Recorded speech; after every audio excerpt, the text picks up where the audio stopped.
I don't know about you, but I have always loved the idea of having a conversation with a working actor about their process.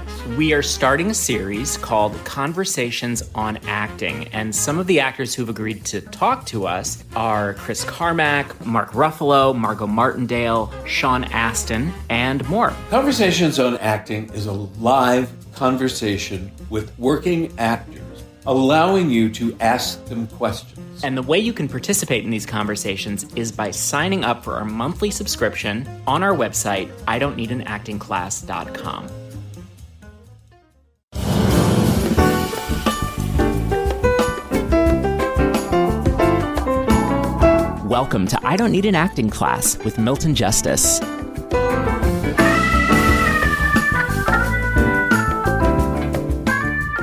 So I noticed last night on my choral society rehearsal, and we're doing a fairly complicated piece by Ray Vaughan Williams called The Sea Symphony, or A Sea Symphony, and the Voids are by Walt Whitman, and it's really complicated music. We started rehearsing it before the pandemic hit, and in fact, we had rehearsal on Tuesday night. At the end of rehearsal, John said, so unless there's, something further, we will see each other next week. And so that was 2 years ago. And the interesting thing about it was, getting back to a piece of music that we worked on 2 years ago, is that was it 3 years ago? Oh my God. 3 years ago.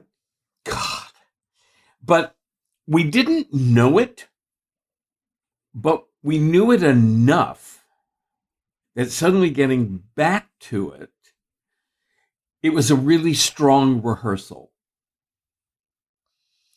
I found myself being very confident about the notes, and fortunately it's in English, but I mean, it was like the rhythms and the notes, and I thought, that's really what happens to us, is the more we do it, the more confident we get. And that's what we need to get. I'm so happy that we're together so we can ask the questions that we ask. Farah asked the question, can you overwork an exercise? You really cannot ever overwork an exercise, because 2 years later, or as Tamara pointed out, 3 years later, there's something you missed. Yes, Farah. How do you know when you're doing it wrong? And sometimes I can catch myself, but then when I'm done, I'm like, what if I'm doing this wrong all this time and I'm just strengthening the wrong muscle? Then I'll tell you. Look, it's such an interesting question, Farah. How do I know if I'm doing it well? I don't know the answer to that question. Sometimes I feel like it's not quite right. And because I feel like it's not quite right, I'm working until it feels like it is right. And other things is, and I do think the importance of studying is it helps give you an educated relationship to what you're doing. I mean, here's the thing, and I realize this is really the thing. It's the reason I'm really glad that Brady and Amanda saw Top Dog Underdog and Carson saw The Collection, is that seeing good acting is really important, because it's important to know what it looks like. I think one of the things you all have a problem is you haven't seen good acting. It's like you don't know what it looks like. You know what it looks like in movies, but I don't think movies count when it comes to acting. I mean, you don't have to act to be in a movie. Hence, dear well-meaning Austin Butler, who I do nothing but feel sorry for. I feel sorry for him because he was badly instructed on how to do that part. He did not learn anything about acting. He will not be able to do another part because he spent, 3 years preparing for this one? Nobody should have to spend 3 years to prepare for a part. And it's because he has no technique. He has no craft. He has no tools. He doesn't know how to work on a part. Yes, Tamara. Now compare that with Colin Firth, who also won a Golden Globe. Do you think he's in the same boat, or do you think he has the technique? He does have the technique. I mean, first of all, he's been working forever. And listen, one of the things the Brits have that we don't have is, there's the famous line that Olivier said to Dustin Hoffman, "Why don't you try acting, dear boy?"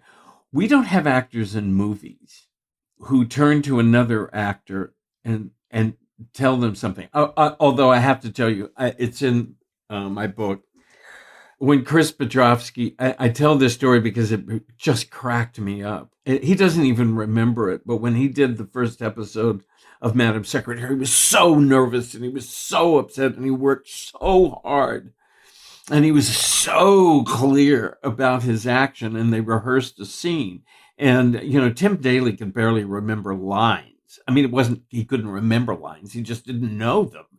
It was like, oh, now what's the line again? And anyway, Chris was so clear about his action. And then the first time they rehearsed it, Tim Daly looked at him and said, "Chris, there are two of us here." And of course, I mean, it's like, it's a weird thing, but it was such a helpful thing because he was so busy playing the character and busy playing the action and busy, being so focused, he forgot it was a scene. And so he had an older, more experienced actor say to him, "There are two of us here." And so that, it made a difference. So we don't have, Farah, the problem is we don't have those actors who would turn to you and say, "Honey, you're trying too hard." We don't have Dame Judi Dench turning to a young actor and said, "Just relax and trust yourself." Whatever it is that older actors say to younger actors. Yes, Brady. We all go through those like self-doubt spirals where like every now and then you're like, I can't do this. I don't know that I'll ever be hired. I don't know, like just get out of there. And I was going through one of them, and of course I'm reading Long Day's Journey, and then I watched the production that was the 87 cast with Jack Lemmon. And that long 3-hour thing of it, I'm sitting here going like, I'll never be able to do that. I can't do that, And it's like, well, he's great, and he was also 60 something, and he'd been doing it for 50 fucking years. So I'm sitting there like, why am I expecting that I'm gonna walk in somewhere and be like, "Let me play that role tomorrow. Come on, I can do it, guys." I can't do it. I got another 40 years before I can do it. It's like, slow down, settle down. I know. No, I said this, I didn't say it to Carson. I said it to Rashad. I said, I remember Stella saying to actors, "You're at step 1. You want to be at step 8. There's nothing you can do to keep from going from step 2 to step 7. I said to Rashad today, because he was old, going through this very difficult period about, I don't know if I want to struggle and blah, blah, blah, blah, blah. And I said, Stella said to another actor, so this has been going on forever because I was in class with Stella in the 70s. And she said, "Darling, you want all of the pleasure and none of the pain. It is difficult. It is difficult. My God, it's difficult. It's like trying to find a moment is impossible." I think that's one of the most difficult parts of it. And it's really difficult because nobody understands what the hell we're doing. No, nobody understands how difficult it is to find a moment and that we know we don't have it.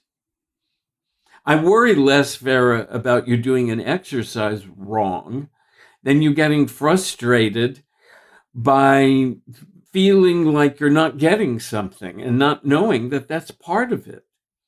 I mean, look, we're digging deep here. You know, basically what we have said is, I don't want to just be a journeyman. I don't want to just be somebody who gets a job. I mean, I want to be an actor. And my God, you take that on your shoulders, it's huge. It's absolutely huge. I mean, it took Amanda forever before she'd actually work in class and talk out. And it's just like, that's huge. Laura still assures me that one day she's going to be there. It took Karim 2.5 years before he started working in class. Maybe 3 years. It's, you know, it's very difficult what we do.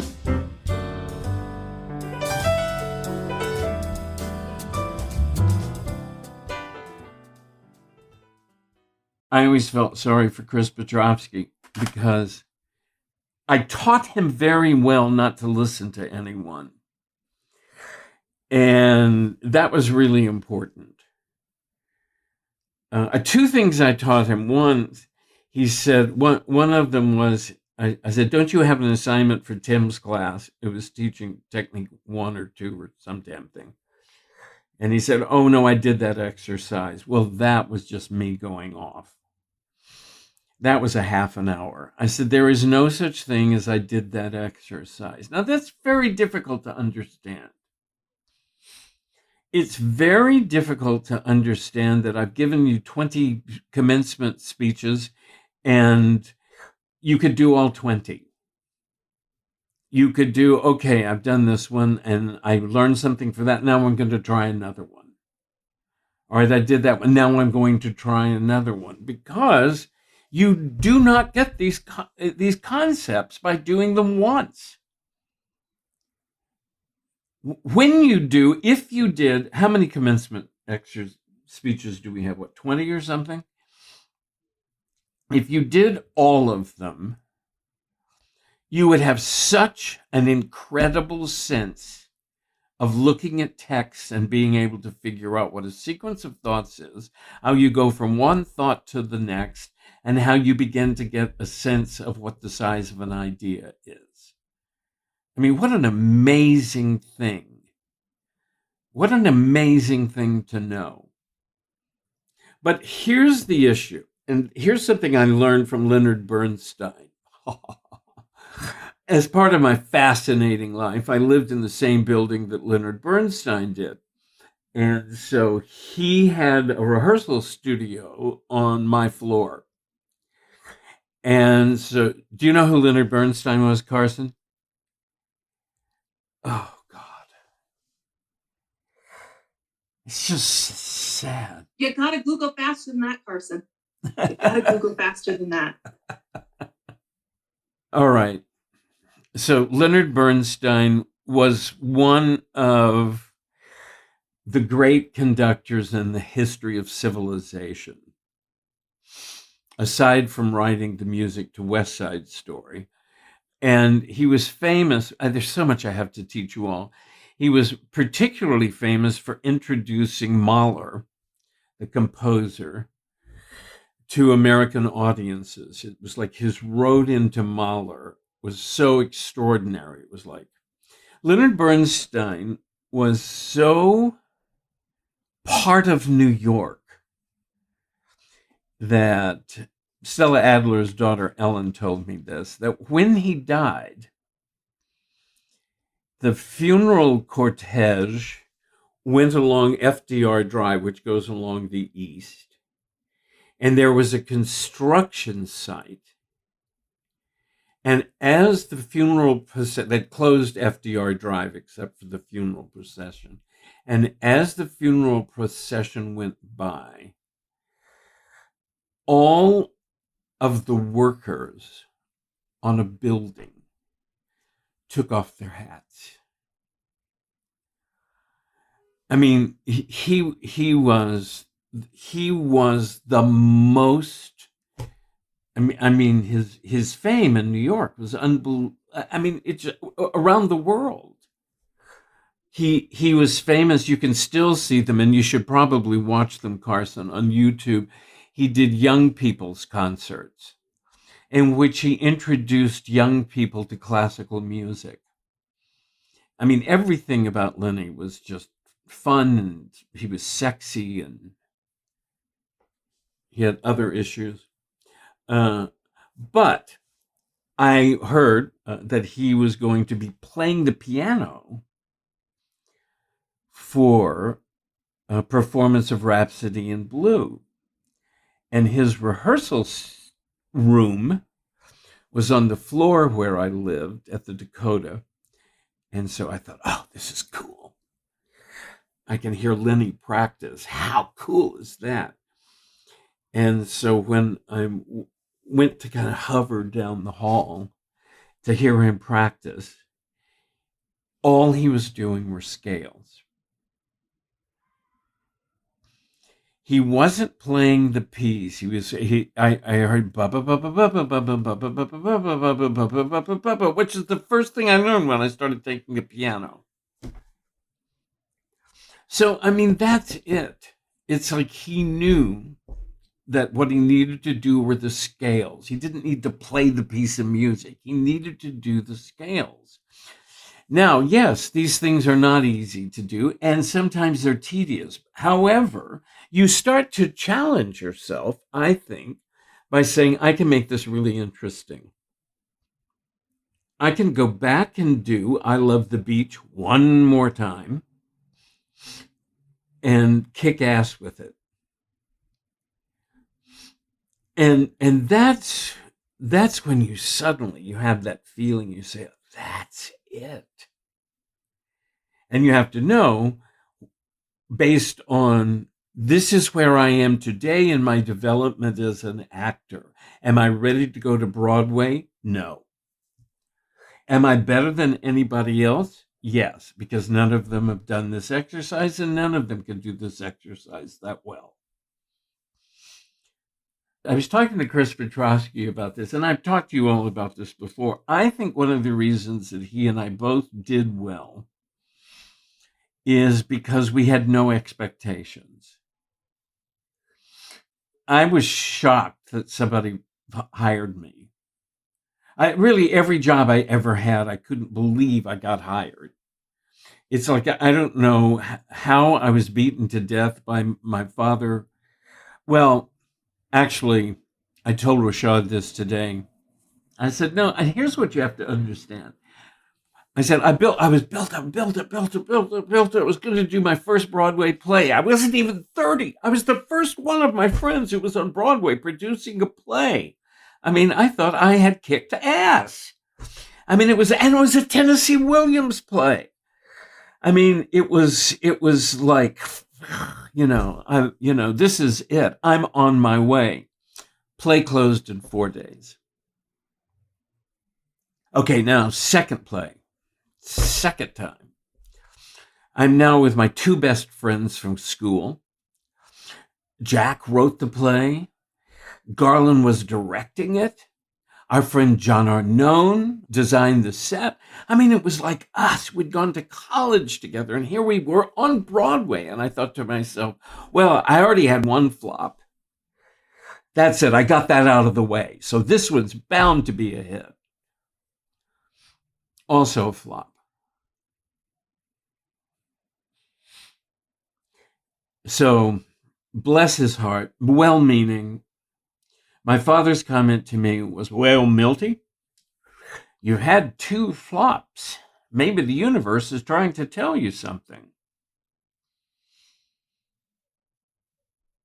And the interesting thing, I was saved by somebody who lived in my building. He was a producer from 1,000,000 years ago. He was Billy Rose, who was married to Fanny Brice, her second husband. He was Billy Rose's producer.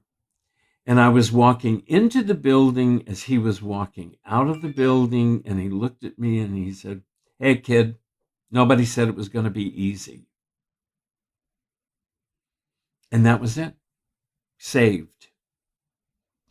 And I'm telling you, after the second one, I went to, I say now, overly theatrically dramatic, I went to bed for a month. But it's like I didn't leave the apartment.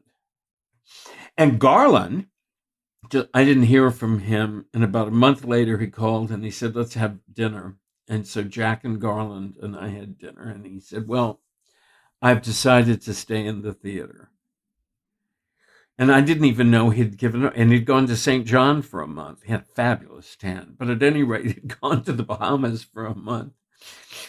And you know, look, eventually Garland became the artistic director of the Guthrie. And I mean, it was like, there are all these periods you go through where you're just, you know, it's difficult and you're not sure and you don't know you're going to do it. You know, at the end of the day, you have no choice but to do it. But, you know, it's not like everybody hasn't gone through it. I said to Rashad today, I said, listen, watch Steve Jobs' commencement speech. I mean, it's brilliant. And it's all about how he failed. It's all about how he failed and how important it was. So, I mean, that's really the issue. This is not a profession for the faint of heart. Every single time somebody gives up acting, there's a small chorus on the side going, yay, more parts for me. So that's it. The field is littered with the bodies of people who gave up acting. And nobody cares.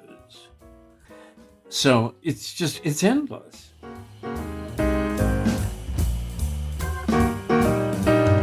I Don't Need an Acting Class is created and hosted by Milton Justice. Producer is me, Walker Vreeland, and director of online media is Evan Solers. Music is by Jeffrey Keyser, and for more info on Jeffrey's work, you can go to jeffreykeyser.com. Please subscribe, rate, and review the podcast. You can find us online, idon'tneedanactingclass.com. You can also follow us on Instagram, and you can continue to send your questions to Milton at questionsformilton@gmail.com. Thank you so much for listening, and we'll see you back here next week.